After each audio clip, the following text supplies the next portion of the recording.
So obviously the book is written in English, and several of the stories address the status of English, both as a kind of dominant lingua franca, but also as a marker of social status. But it also contains quite a large number of Thai words and phrases. So I was curious about this. I mean, firstly, on a personal level, did you feel in any way, is it a sort of sense of conflict in terms of writing English, or is that a kind of productive tension? And also more generally, how do you think writers can effectively recognize and use less dominant languages in their writing? Yeah, I was talking to a Filipino friend about this recently. This is Glenn Diaz, who wrote The Quiet Ones.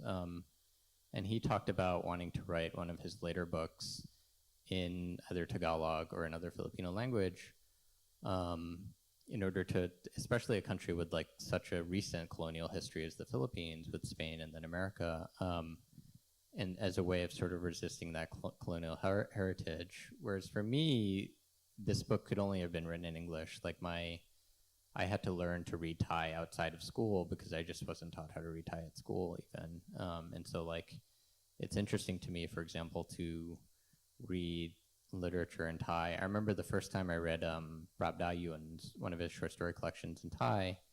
And I realized, and this is what's sort of different as someone writing sort of half in, half out in English for generally a foreign audience, is that like, if you read Prabda's work, a lot of the Thainess comes out through the playfulness in the language. Like the language is super playful in a way that I couldn't even imagine pulling off. And it's excellent, but actually it deals very little with cultural aspects of Thailand. And I think this might be why he exports so well. Like I hear he's really popular in Japan.